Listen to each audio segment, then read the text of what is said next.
Gracias, buenas tardes a todas. Pues es un gusto acompañarlas en este espacio. Agradezco de antemano la invitación a la Asociación Mexicana de Mujeres Empresarias Capítulo León por su atenta invitación para compartir con ustedes este panorama en relación con las reformas a la ley de amparo y el impacto e implicaciones que pueda tener el sector empresarial. Les agradezco mucho y pues voy a dar inicio, voy a compartir mi pantalla para iniciar mi exposición. Mm, Y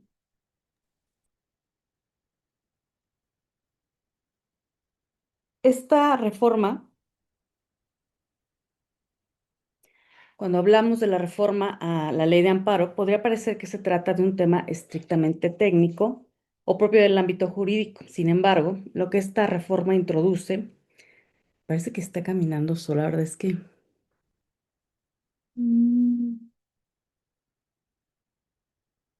Ahí está. Lo que esta reforma introduce tiene implicaciones directas en la forma en que las empresas pueden actuar frente a los actos de autoridad. Para entender realmente el alcance, es importante partir de una idea central. Desde la lectura institucional, esta reforma responde a una intención clara: acotar los efectos del amparo en aquellos casos donde puede incidir en decisiones de carácter general o en la actuación del Estado.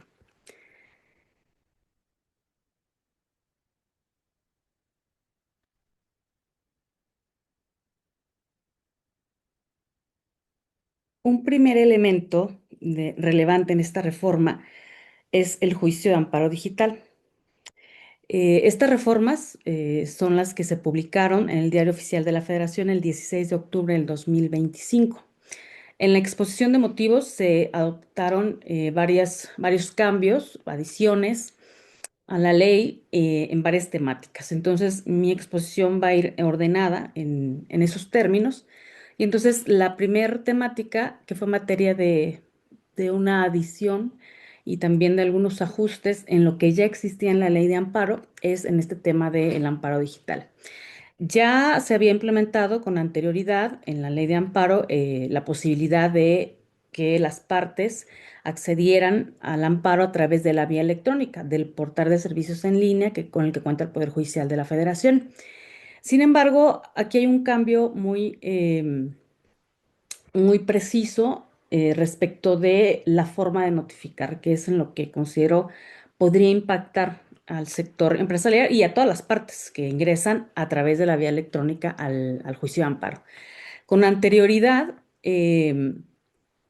la ley de amparo y los acuerdos generales que regulaban al anterior Consejo de la Judicatura Federal y a los órganos jurisdiccionales establecía que era opcional quien deseara promover y acceder a los expedientes a través del sistema electrónico y que aun cuando contaran con un usuario para ingresar, no existía ningún problema que consultaran el expediente electrónico, pero que para recibir notificaciones tenían que expresamente manifestarlo en el juicio de amparo. Si no lo manifestaban expresamente, entonces la notificación se tendría que hacer por las vías tradicionales que preveía la ley de amparo, que es a través del actuario, en el domicilio procesal que hubieran señalado. Eso es lo que cambió con esta reforma, la forma de notificar en caso de que se cuente con un usuario. En la exposición de motivos de la reforma, en este rubro del juicio de amparo digital, hacia una justicia más accesible, ágil, eficiente, se estableció que esta propuesta de reforma busca incorporar un marco jurídico claro y funcional que permita el desarrollo de un juicio de amparo verdaderamente digital, con plena validez legal y operatividad práctica. Lejos de imponer esta vía de forma obligatoria, se establece un esquema opcional para las partes promoventes, salvaguardando en todo momento los derechos de quienes no cuentan con acceso a Internet o a medios digitales. De esta manera, se garantiza el principio de no regresividad en materia de derechos humanos y se respeta la pluralidad de condiciones sociales en nuestro país. Entonces, aquí es donde se advierte esta intención de permanecer con la forma ordinaria de promover a través de presentaciones de escritos de manera física en la oficialidad de partes del juzgado o bien presentación de escritos en la vía electrónica. Igual las notificaciones. Pero en esta parte lo que sí cambió ya en la reforma materializada eh, es, como les decía, la consecuencia de contar con un usuario y proporcionarlo. Antes se tenía que decir expresamente, este es mi usuario, permíteme ingresar al sistema para consultar mi juicio, pero no quiero recibir notificaciones en ese medio. Y se respetaba y iba el actuario a buscarlos a su domicilio procesal. Ahora eso ya no existe, eliminaron esa parte, ahorita más adelante les voy a mostrar aquí en la diapositiva. Primeramente en el artículo 3, pues se garantiza que la presentación pueda hacerse de forma electrónica o impresa. Ahí está reflejada esta dualidad que todavía permanece. Pero este punto es el que se adicionó, en donde dice que si las partes o sus representantes cuentan con un usuario dentro del portal de servicios en línea del Poder Judicial de la Federación, deberán manifestarlo desde su primera actuación en el juicio de amparo, a efecto de que sea a través de dicho medio por el cual se lleven a cabo las notificaciones correspondientes. Y después, también aquí dice la presentación electrónica de promociones será opcional por la parte promovente, por lo que en ningún supuesto podrá condicionarse el acceso al procedimiento a la utilización de medios digitales cuando la persona haya elegido ejercer su derecho a promover por escrito. Nuevamente aquí se respeta esa posibilidad de seguir presentando promociones por escrito.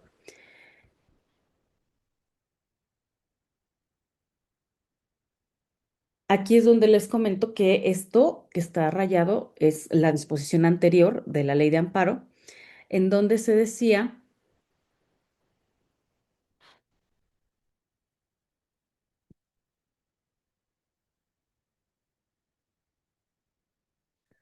bueno, no, perdón, es más adelante, aquí no es. También en el artículo 26 ya se establece que se va a notificar por vía electrónica a las partes que cuenten con un usuario dentro del portal de servicios en línea del Poder Judicial de la Federación.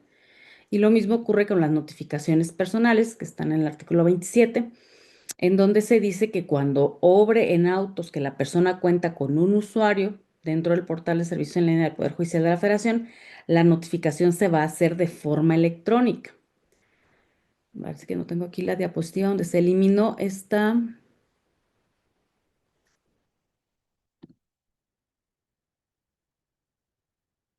parte, en donde se establecía eso, que expresamente lo tenía que manifestar. Ahora ya no está. Entonces, lo que ha cambiado es que si se cuenta con un usuario y se proporciona desde el primer escrito que se presenta en el juicio de amparo, va a ser a través de la vía electrónica que se va a llevar a cabo la notificación. ¿Esto en qué impacta? Que ya las notificaciones son electrónicas a través del sistema. Ya no van a ir los actuarios a buscarlos a su domicilio procesal. Este es un ejemplo de cómo se lleva a cabo una notificación electrónica cuando una de las partes proporcionó un usuario en el juicio de amparo para acceder al expediente electrónico. Aquí podrían quienes litigan en amparo decir, proporcioné un usuario, pero no quiero, o no, como no estoy expresando que quiero que se me notifique a través de la vía electrónica, pues no me van a notificar. Incluso ya en los primeros acuerdos donde se proporciona un usuario y dice, no quiero que me notifiques a través de la vía electrónica, se les está aclarando que en términos de la nueva legislación de esta reforma, las notificaciones tienen que ser por la vía electrónica. Entonces, tienen que estar ahora al pendiente de la notificación en el sistema, no a que llegue el actuario al domicilio que se haya señalado. ¿Y qué consecuencia tiene? Pues bueno, aquí en este ejemplo es un acuse de generación de notificación Aquí pues se señala cuál es la orden jurisdiccional, por reserva de los datos los suprimí, nada más dejé los que considero relevantes para efectos ejemplificativos. Y pues bueno, aquí se dice que el tipo de notificación es automática. La fecha del acuerdo es, este ejemplo, de 20 de febrero del 2026. Se publica, porque ahora el notificador lo que hace es publicarlo en el portal de servicios en línea, en el usuario de la parte procesal que lo proporcionó y lo publica el 24 de febrero del 2026. Entonces, el artículo 30 de la Ley de Amparo señala que si no ingresa la parte al sistema, automáticamente se va a tener por hecha la notificación dentro de los siguientes 2 días. Entonces, aquí el mismo sistema, eh, el 27 tuvo por hecha la notificación de manera automática. El 27 de febrero del 2026, y aquí lo establece, fecha en que se tiene por realizar la notificación 27 de febrero del 2026, hora de notificación a las 9 horas. Y aquí todavía se precisa que la notificación realizada el 27 de febrero del 2026 a las 9 horas ha surtido efectos al haber transcurrido el plazo previsto en la fracción segunda del artículo 30 de la Ley de Amparo. Entonces, y en el incidente de suspensión es menor ese plazo, son 24 horas. Así lo establece también el artículo 30.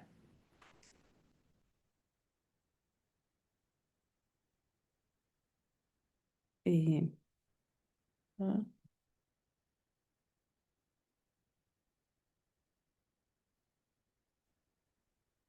entonces, eh, ¿qué efecto tiene esto? Que desde el momento en que surte efectos, al día siguiente empiezan a correr los plazos.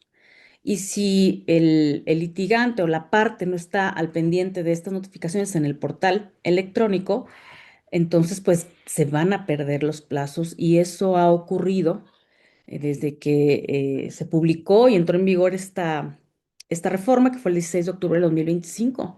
Ha habido ocasiones en que no se subsanan prevenciones, incluso no se han impugnado determinaciones y muy probablemente es porque no están al tanto de esta nueva forma de notificación. Se confían que tenían un usuario que lo proporcionaron, pero como manifestaron que no deseaban que se les notificara, a través de lo electrónico, pues estaban en el entendido de que no los iban a notificar, sí, pero pues ya entró en vigor esta disposición y ahora pues esta es la forma de notificar. Entonces, ¿qué implica esto? Que pues se tenga más cuidado en todos los ámbitos que acceden al amparo sobre el tipo de notificaciones. Si se va a optar por una vía electrónica, obviamente es más ágil. eh, a muchas partes pues la prefieren porque no tienen que trasladarse al órgano jurisdiccional, pueden presentar promociones desde el portal de servicios en línea, desde donde se encuentren y no hay problema, simplemente se debe de contar con una firma electrónica, registrarse en el usuario, en el portal de servicios en línea y pues es una manera más ágil de promover. Sin embargo, pues también se debe de asumir esta nueva carga de estar al pendiente de las notificaciones y obviamente de los plazos procesales que se pueden perder. Entonces, ese es un primer punto de esta reforma, las notificaciones. También se implementaron otras modalidades para las autoridades, para que también las autoridades transiten a este sistema digital, pero considero que es más relevante el impacto que puede tener a las partes, en este caso, pues al sector empresarial. Eh, y pues bueno, eso es en relación con las notificaciones. Después,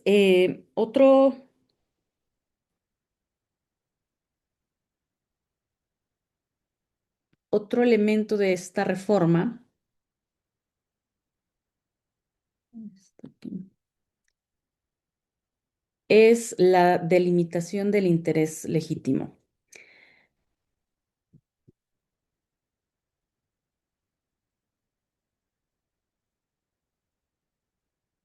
Este concepto de interés legítimo es una figura que se incorporó a la ley de amparo desde el 6 de junio del 2011 en una reforma que también se hizo desde la Constitución a fin de prever que el juicio de amparo se seguirá siempre a instancia de parte agraviada, teniendo tal carácter quien adujera ser titular de un derecho subjetivo.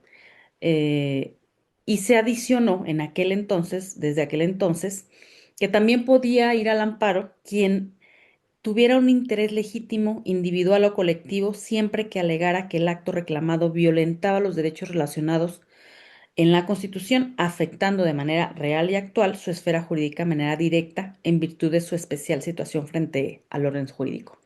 Entonces, ese concepto fue materia de estudio y de pronunciamientos por parte de la Suprema Corte de Justicia de la Nación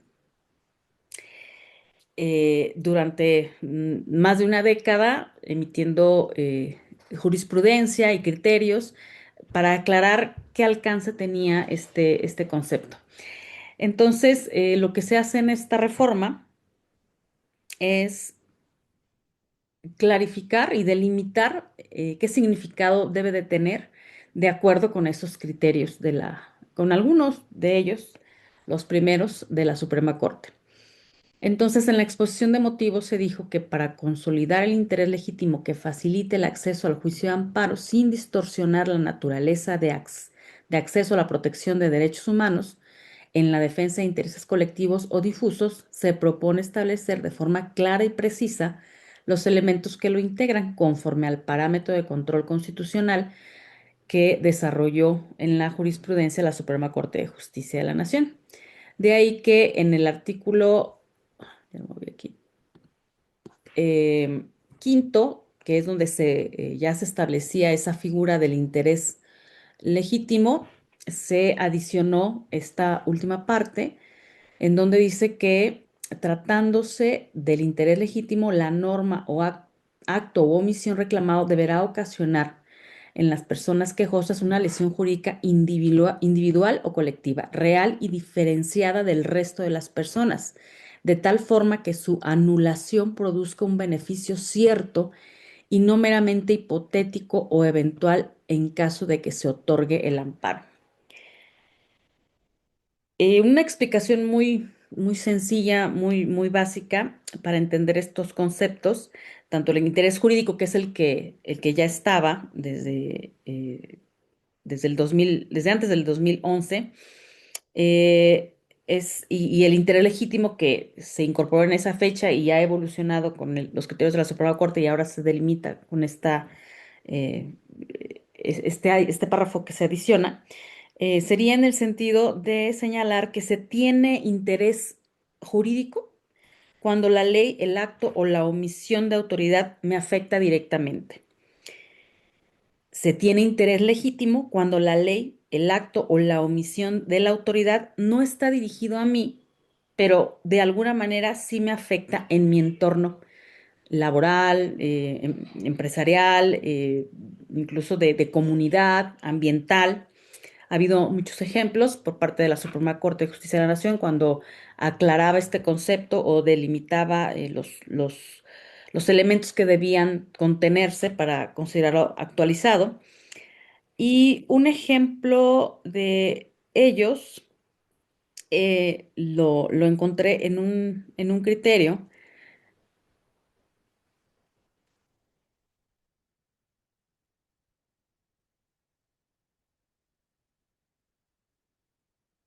de la propia Suprema Corte. Bueno, perdón, es del Pleno Regional que también son precedentes vinculantes, en este caso el Pleno Regional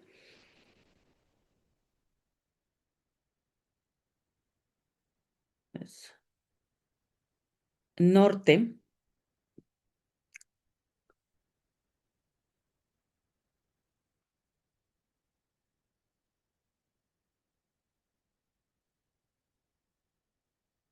Pleno Regional en materia administrativa de la región Centro Norte, con residencia en la Ciudad de México. En este asunto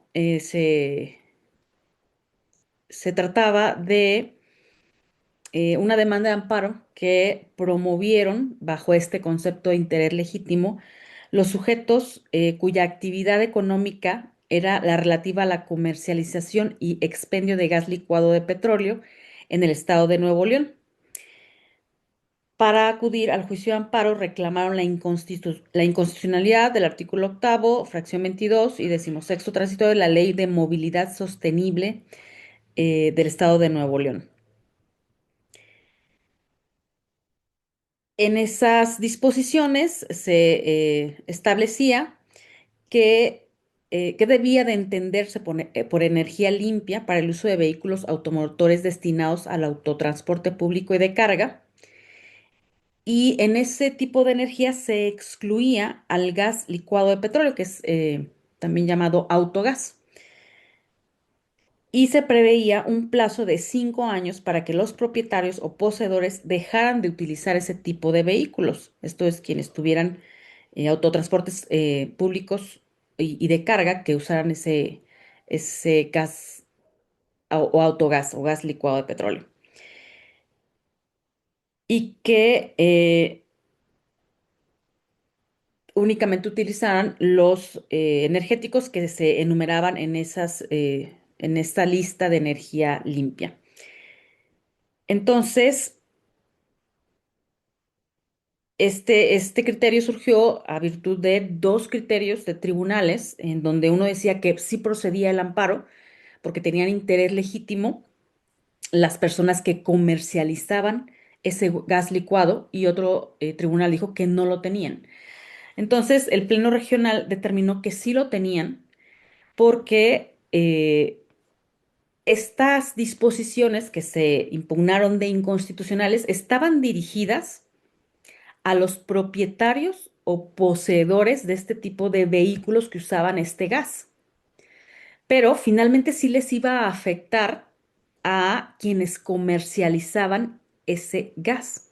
Aun y cuando la norma no estaba dirigida a ellos no se les condicionaba que dejaran de usar autotransportes que usaran ese gas, sí les iba a impactar en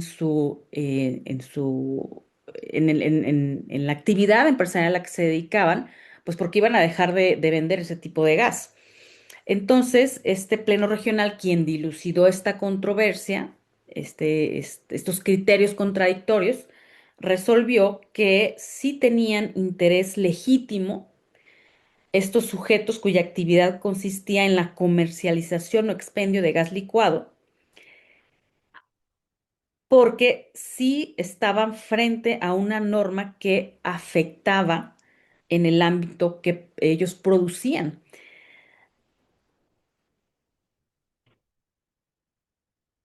Esto a virtud de que resentían los efectos de las consecuencias asociadas con la hipótesis normativa reclamada, la legislación, toda vez que se les modificaba su situación o posesión en o su posición en el mercado, porque se obligaba a los poseedores o propietarios de autotransportes dedicados al servicio de transporte público de carga a que en el lapso de 5 años sustituyeran sus unidades por vehículos que únicamente utilicen las energías que se contemplan en esa legislación, lo cual reflejaba que se redujera el mercado en el que los quejosos, los comerciadores de ese tipo de gas, comercializaban ese gas para el autotransporte público o privado de carga. Entonces aquí la Corte señala que esa afectación colateral alegada entre los promoventes y las normas controvertidas mantenía una relación causal que no resultaba hipotética y tampoco derivada de una conjetura o de un supuesto daño abstracto, sino que era una afectación palpable y discernible objetivamente, puesto que, derivado del cumplimiento de esas disposiciones, la condición de libre concurrencia en el mercado de esas comercializadoras y expendedoras de gas se modifica ante la obligación de los sujetos obligados directamente por la norma, por lo que los transportistas de pasajeros y de carga debían cambiar gradualmente los vehículos que utilizan ese tipo de gas. Y pues esto, la afectación que tenían al final, sí iba a ser de manera directa a estos promoventes bajo el concepto del interés legítimo.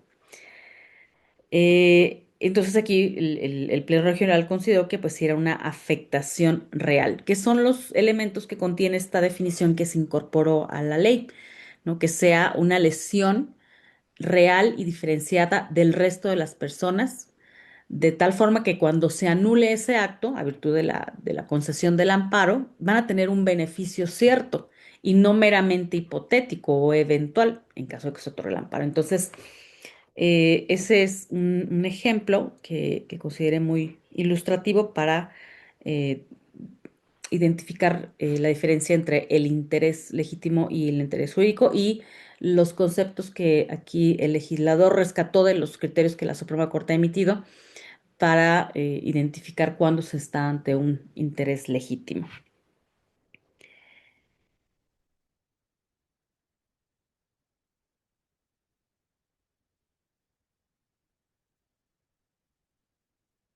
Y pues bueno, en términos empresariales significa que ya no cualquier empresa puede acudir al amparo, solo aquellas a través de este concepto de interés legítimo, solamente aquellas que acrediten una afectación concreta y no meramente hipotético o eventual en caso de que se otorgue el amparo, ¿no?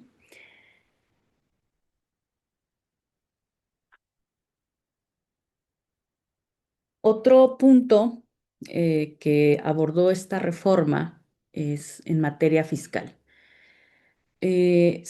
Además de la ley de amparo, se reformaron los artículos 124 del Código Fiscal de la Federación, adicionándose más bien las fracciones de este artículo 10 y 12 y también el artículo 3 de la Ley Orgánica del Tribunal Federal de Justicia Administrativa.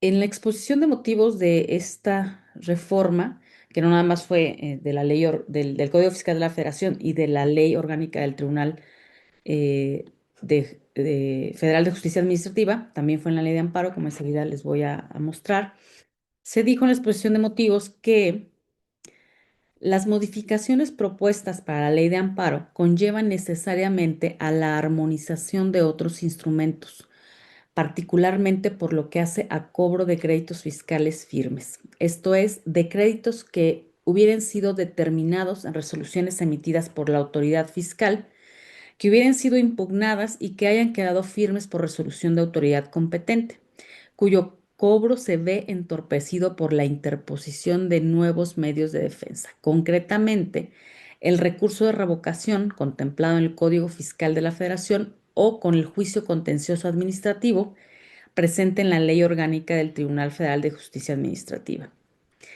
De acuerdo con la exposición de motivos, estas impugnaciones generan dilaciones innecesarias mediante suspensiones y medidas cautelares, soslayando la capacidad que tiene el Estado para cobrar eficazmente los créditos fiscales firmes, lo que afecta a la recaudación y por ende se acompaña de un impacto negativo al financiamiento de servicios públicos y el cumplimiento de funciones estatales en beneficio del interés colectivo.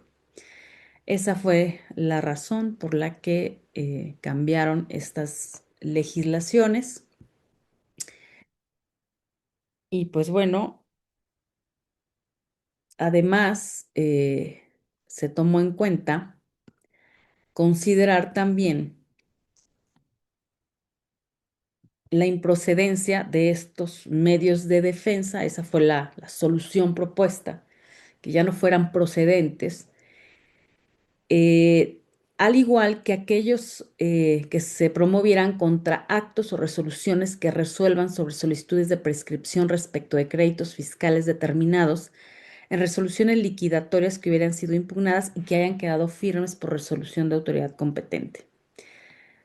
Esta exposición de motivos señala que la medida propuesta no conlleva a que los gobernados carezcan del derecho de un recurso efectivo ante los tribunales nacionales competentes, ya que tendrán a su alcance el juicio de amparo para controvertir los actos de ejecución respecto de créditos fiscales firmes, pudiendo obtener inclusive la suspensión. en la forma y términos que se establezcan en la ley de amparo. Aquí está el tema en esta reforma, la forma y términos que establezca la ley de amparo. Como lo dice esta última parte de la exposición de motivos, para combatir un crédito fiscal que ya haya quedado firme, la única alternativa ya va a ser el juicio de amparo, pero en la forma y términos que se establecieron también en esta reforma, como más enseguida lo vamos a ver.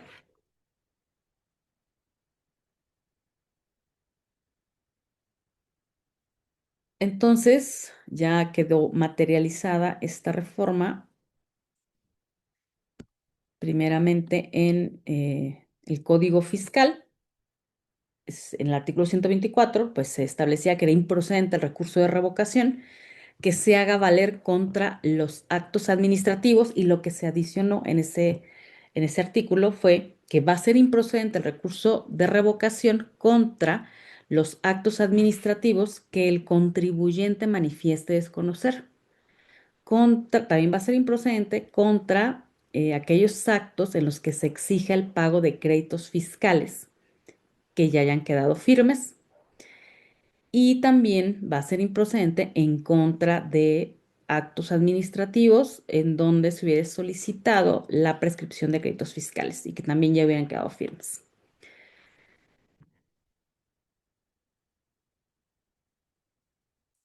Igualmente, en la Ley Orgánica del Tribunal Federal de Justicia Administrativa eh, se vio reflejada esta reforma de la forma siguiente. En el artículo 3 señala que el tribunal conocerá de los juicios que se promuevan contra las resoluciones definitivas, actos administrativos y procedimientos que se indican a continuación. Y entonces, en la fracción segunda establece que va a proceder ese juicio contencioso administrativo contra las resoluciones dictadas por autoridades fiscales federales y organismos fiscales autónomos en que se determine la existencia de una obligación fiscal, que se fije una cantidad líquida o se den las bases para su liquidación, con excepción de las que exijan el pago de créditos fiscales determinados en resoluciones liquidatorias que hubieran sido impugnadas y que hayan quedado firmes por resolución de autoridad competente, o de actos que resuelvan sobre solicitudes de prescripción respecto de dichos créditos. Esto quiere decir que quedan fuera del juicio contencioso administrativo estas determinaciones, no pueden ser impugnadas a través de ese juicio. Entonces, aquí viene esos términos y condiciones en que se van a impugnar esos créditos fiscales ahora en la ley de amparo. Entonces, en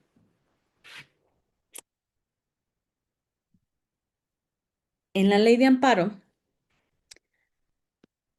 eh, la forma en que se delimitaron esos límites y condiciones, eh, pues se estableció en el artículo 107, en donde se precisó que sí procedía el amparo contra actos de ejecución o cobro de contribuciones de créditos fiscales firmes, así como contra las resoluciones que resuelvan solicitudes de prescripción de créditos firmes, pero estas son las condiciones: solo podrá promoverse hasta el momento de la publicación de la convocatoria de remate. Y también será hasta ese momento en que puedan impugnarse tanto las violaciones procesales cometidas en el procedimiento de ese crédito fiscal como las normas que se hayan aplicado dentro de ese procedimiento.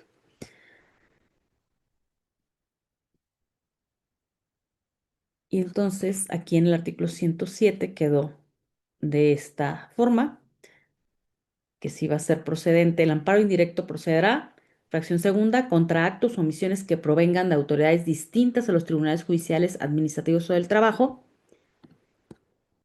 Y esto es lo que se adiciona: si se trata de actos de ejecución o cobro de contribuciones de créditos fiscales firmes o o determinaciones que resuelvan solicitudes de prescripción de dichos créditos firmes, solo, esta es la condición, solo podrá promoverse el amparo hasta el momento de la publicación de la convocatoria de remate. caso en el cual se harán valer las violaciones cometidas durante el procedimiento y las normas generales aplicadas durante el procedimiento. Estas solo podrán reclamarse en el amparo promovido contra esa resolución. Entonces, pues va a ser hasta ese momento en que puedan impugnarse sus créditos fiscales. Ya no se va a contar con el recurso de revocación, ya no se va a contar con el juicio contencioso administrativo, solo el amparo y hasta ese momento.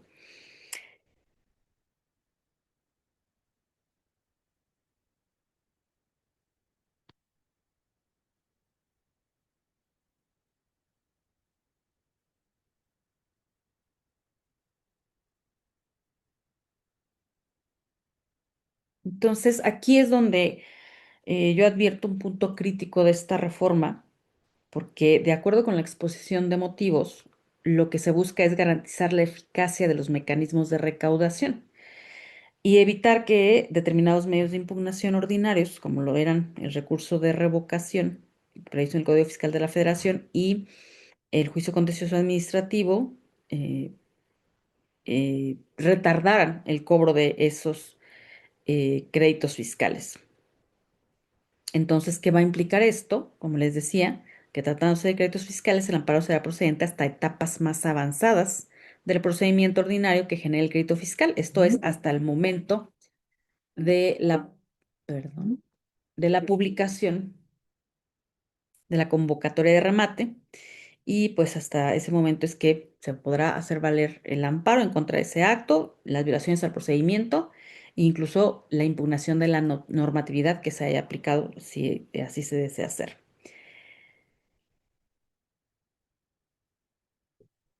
Entonces, esto, ¿qué impacta en el sector empresarial? Desde mi punto de vista, pues es un menor margen de reacción respecto de estos créditos. La exposición de motivos es muy amplia, no los quise aburrir, no las quise aburrir con todo lo que se decía o se dice, porque ahí está consultable.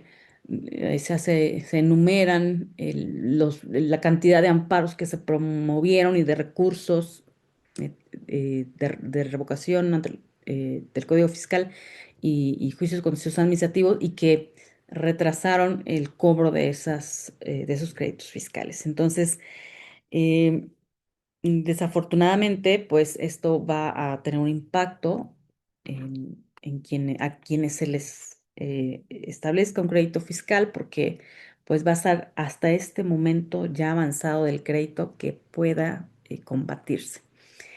Y además tiene un impacto en la suspensión de ese tipo de actos, porque también en la reforma hubo varios cambios, varias reglas que se adicionaron en lo relativo a la suspensión del acto reclamado. Eh, Son varios puntos y ahorita llegando al punto del crédito fiscal me voy a detener también para destacar con qué se debe de cumplir para que surta efectos la suspensión. Entonces, en en esta reforma,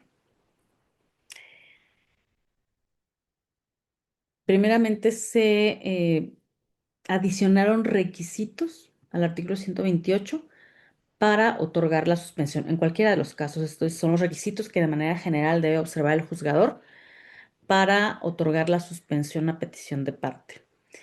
Eh, y entonces aquí se adicionó, todo esto que está en negrito, que el órgano jurisdiccional, cuando la naturaleza del acto lo permita, deberá realizar de forma expresa y justificada un análisis ponderado de la apariencia del buen derecho y del interés social a fin de verificar que concurran los siguientes requisitos. Primero, que exista el acto reclamado, que se tenga certeza de su inminente realización u opere una presunción razonable sobre su existencia. Número dos, deberá acreditarse, aunque sea de manera indiciaria, el interés suspensional de la persona promovente, entendido como la existencia de un principio de agravio derivado del acto reclamado que permita inferir que su ejecución afectará a la persona quejosa y que al ponderar los efectos de la suspensión frente al interés social y eh, disposiciones de orden público, el órgano jurisdiccional advierta que su concesión no causa un daño significativo a la colectividad ni priva a la sociedad de beneficios que ordinariamente corresponden. Y por último, el cuarto requisito consiste en que del análisis preliminar de los argumentos y elementos aportados se desprenda la apariencia del buen derecho sin que ello implique prejuzgar sobre el fondo del asunto. Entonces, estos nuevos requisitos son los que se deben de analizar en cada caso cuando se solicite la suspensión del acto reclamado.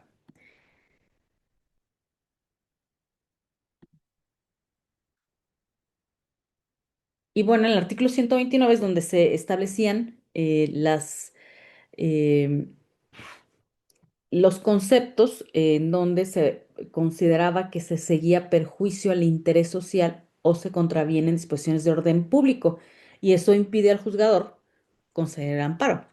Entonces aquí ya había una lista muy grande que cada vez se adiciona más de qué se considera que va en contra del interés social y que contraviene disposiciones de orden público y que impide otorgar la suspensión.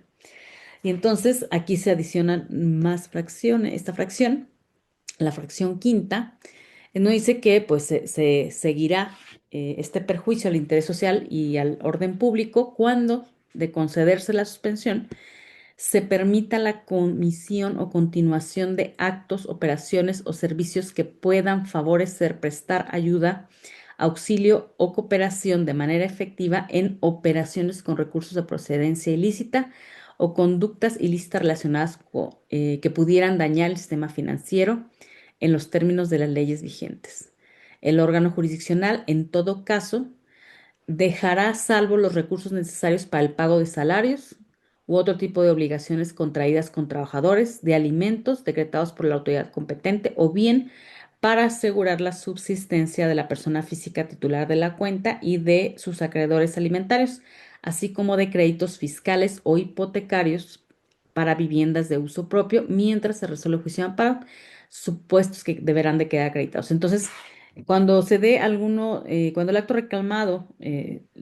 reclamado se advierta que pudiera permitirse la comisión de continuación de alguno de estos actos, cooperación, a operaciones con recursos de procedencia ilícita, conductas ilícitas que pudieran dañar el sistema financiero, pues se va a negar, pero se va a salvaguardar estos puntos en donde señala que el órgano jurisdiccional debe de dejarlos a salvo para que puedan pagarse estos conceptos. Y pues bueno, aquí se deja ver que esta suspensión solamente va a ser concedida hasta la suspensión definitiva. Más adelante se dice que nunca se va a conceder en estos casos en la provisional. Y entonces también aquí señala que la suspensión definitiva únicamente podrá ser concedida para la disposición de recursos contenidos en cuentas cuya licitud quede acreditada a juicio del órgano jurisdiccional. Entonces, aquí la importancia del litigio o de la estrategia de litigio que deben de tener presente quienes vayan a promover un amparo contra este tipo de actos o que afecten bajo este concepto de que se está facilitando operaciones con recursos de procedencia ilícita, conductas ilícitas, pues habrá que acreditar ante el juez de amparo para que otorguen la suspensión que esos recursos de los que pretende acceder y que se le conceda la suspensión, pues provienen de cuentas cuya licitud puedan demostrar, y de ahí la importancia de pues allegar todos los elementos de prueba necesarios para justificar la licitud del origen de de esos montos que estén en las cuentas, en el supuesto de un embargo de cuentas, ¿no? Entonces, estos ahora son los nuevos términos para la concesión del amparo. Y aquí es donde se establece también en este artículo 129 que tratándose del supuesto previsto en esta fracción, que son los que acabo de señalar, en ningún caso va a proceder la suspensión provisional. Aquí también señala otra fracción que se adicionó que también se va a considerar que se sigue perjuicio al interés social y al orden público cuando de concederse la suspensión se impida o se obstaculice que la autoridad competente requiera, obtenga o disemine información financiera para la prevención y detección de operaciones con recursos de procedencia ilícita o conductas ilícitas relacionadas. Y también Aquí también es un punto que podría impactar al sector empresarial en esta siguiente fracción 16. También se va a considerar que se sigue o que va en contra de la concesión del amparo del interés público de orden social cuando se permita continuar con la realización de actividades o prestación de servicios que requieran de permisos, autorización o concesión emitida por autoridad federal competente cuando no se cuente con la misma. Entonces, en ocasiones, pues se promovían amparos cuando se cancelaba, no se autorizaba la actualización de este tipo de permisos, pero en este caso ya lo restringe. No, se va a considerar que se sigue el interés, que de concederse se afectaría el orden público y el interés social. Y bueno, también aquellas en las que se impida o se obstaculice el Estado el ejercicio de sus facultades en materia de deuda pública.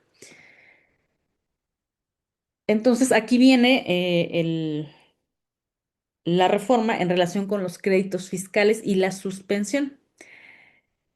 Entonces, el artículo 135 señala que cuando el amparo se solicite en contra de actos relativos a la determinación, liquidación, ejecución o cobro de contribuciones o créditos de naturaleza fiscal, podrá concederse discrecionalmente la suspensión del acto reclamado, la que surtirá efectos si se ha constituido o se constituye la garantía del interés fiscal ante la autoridad exactora por cualquiera de los medios permitidos por las leyes fiscales aplicables. Entonces, esto incluso ya lo preveía la ley, que se tenía que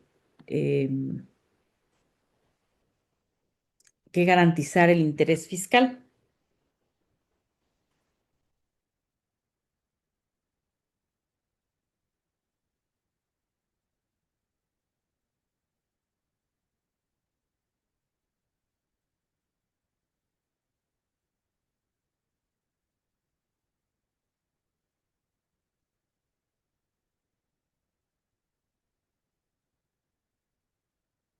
Entonces, esto ya lo preveía, pero lo que se adicionó en el 135 es que tratándose de créditos fiscales nuevamente, firmes o resoluciones que resuelvan las solicitudes de prescripción respecto de dichos créditos, la suspensión podrá otorgarse discrecionalmente, la que surtirá efectos si se ha constituido garantía del interés ante la autoridad exactora, mediante billete de depósito emitido por institución autorizada o carta de crédito emitida por algunas de las instituciones autorizadas de la Comisión Nacional Bancaria y de Valores y registradas para tal efecto en el Servicio de Administración Tributaria, de conformidad con las reglas de carácter general que al efecto expide el Servicio de Administración Tributaria y las demás disposiciones aplicables. Entonces aquí se refuerza pues la obligación de que se exhiba tratándose de suspensión de créditos fiscales contra la determinación de créditos fiscales se tiene que garantizar el crédito fiscal en estos términos.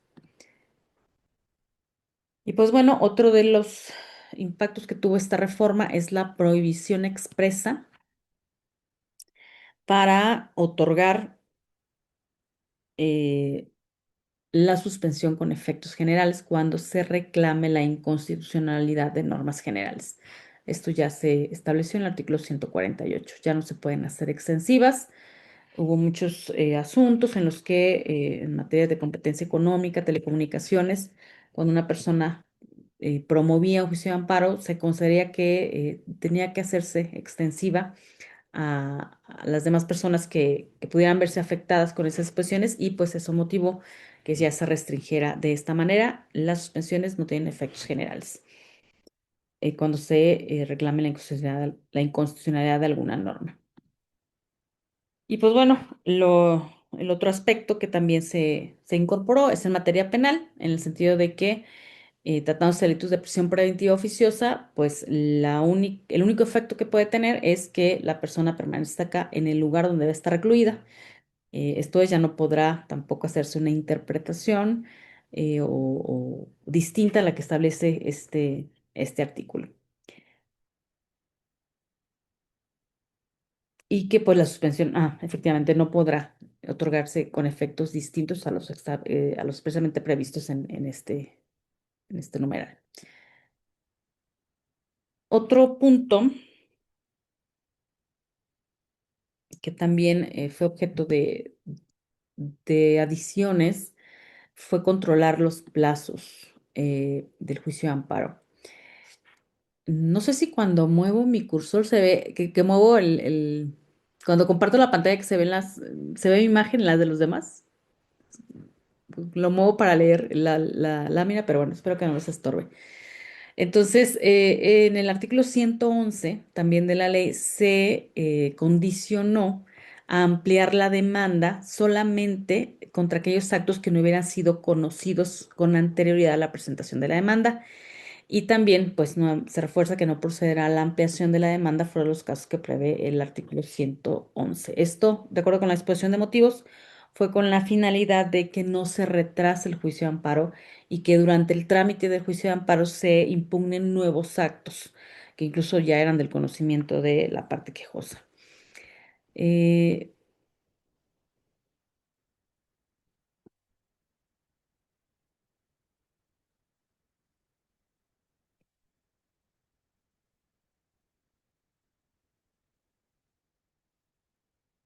Entonces, lo que en concreto se puede desprender de estas reformas y adiciones es que pues existe una mayor rigidez procesal, hay menos margen de corregir errores, se limita el plazo probatorio para que ya no se pueda estar ampliando ni difiriendo, y esto equivale a que ya no puede ajustarse en el camino cualquier deficiencia que no se haya advertido desde la presentación del amparo. Debe estar bien planteado desde un inicio. Y la conclusión es que si integramos todos estos elementos, el cambio es claro. Desde una perspectiva empresarial, este rediseño normativo implica transitar de una lógica de defensa amplia a una estrategia jurídica mucho menos, más bien, perdón, mucho más selectiva y anticipada, ya que se trata de reaccionar frente al acto de autoridad y eh, lejos de estar reaccionando, hay que preverlo.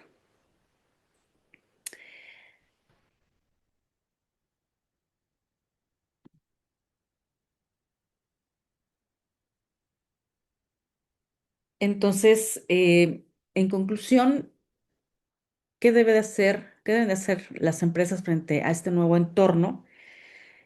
Primero, incorporar la prevención jurídica como parte de su operación. Segundo, identificar riesgos antes de que escalen.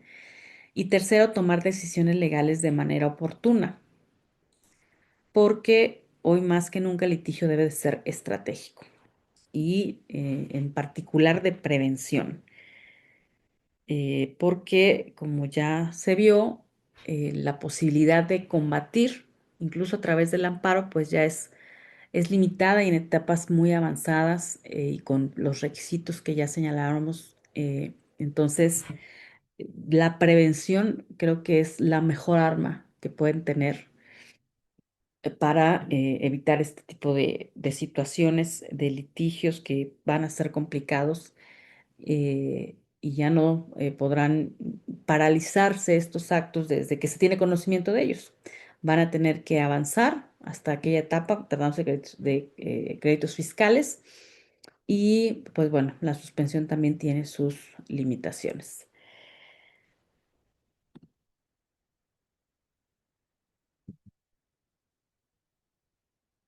Para cerrar, me gustaría dejar tres ideas muy concretas. Número uno, el juicio de amparo sigue siendo una herramienta fundamental, pero es hoy más técnico, más limitado, en específico tratándose de las materias administrativas, la fiscal y la penal. Número dos, el cambio más importante no está en la norma, sino en la estrategia preventiva que las empresas deben adoptar frente a nuevas disposiciones. Y número tres, en este nuevo contexto, las empresas que se anticipen tendrán una ventaja real frente a aquellas que sigan operando como antes. Porque en suma la reforma no elimina el amparo, pero sí redefine su función dentro del sistema jurídico. Y en este nuevo entorno, pues la ventaja ya no está en reaccionar, sino en anticiparse. Y pues bueno, estas son mis aportaciones en relación con este tema. Quedo atenta a sus preguntas si es que tienen alguna. Eh, Blanca Estela Gómez comenta que muchas gracias. En materia penal, la Oficial. afectación más importante, ¿cuál sería? La prisión preventiva oficiosa. Eh, Antes de esta reforma, incluso el 19 constitucional, ¿no? Y en atención a los criterios de la Corte, se permitía generar un debate, que es lo que se eliminó con estas reformas desde el artículo 19 constitucional, y el incremento de delitos que se fueron incorporando en la norma que se consideraron de prisión preventiva oficiosa, se permitía que se generara un debate para justificar, o sea, había elementos para justificar una prisión preventiva. Ahora ya no lo permite. Esta reforma a la ley de amparo reciente, de la que estamos hablando, el 16 de octubre de 2025, ya prohíbe que los efectos en materia penal tengan distintos a los que señala esa norma, que es en realidad si hay un delito o se está procesando a una persona por un delito de prisión preventiva oficiosa, el efecto de los pensiones es nada más que quede recluido en el lugar donde va a estar, a disposición del juez de amparo, o sea, no va a tener ningún beneficio. Eh, Eso es lo lamentable en materia penal. Parece que aquí también están escribiendo. ¿Cuál es la nueva estrategia que debemos de seguir o cómo debemos prepararnos las empresas, sobre todo en las personas físicas con actividad empresarial? Como les comentaba, la prevención. La prevención y pues bueno, contar con además de un equipo contable actualizado con estas reformas, pues también con un equipo de litigantes que conozca de estas nuevas reglas para la promoción del juicio de amparo y combatir en particular, pues, los créditos fiscales. Creo que lo que más afecta al sector empresarial, porque con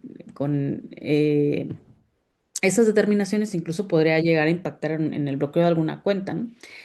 Eh, entonces, es prevención desde el punto de vista contable, pero de la mano con el asesoramiento jurídico para estar preparados para una defensa, porque como vimos, pues ya o lo que se quiere evitar es que se alarguen los procedimientos jurisdiccionales o administrativos que combatan ese tipo em, de actos y que no se cobren los créditos fiscales. Entonces ya es limitado ya la defensa, entonces tiene que ser muy estratégica.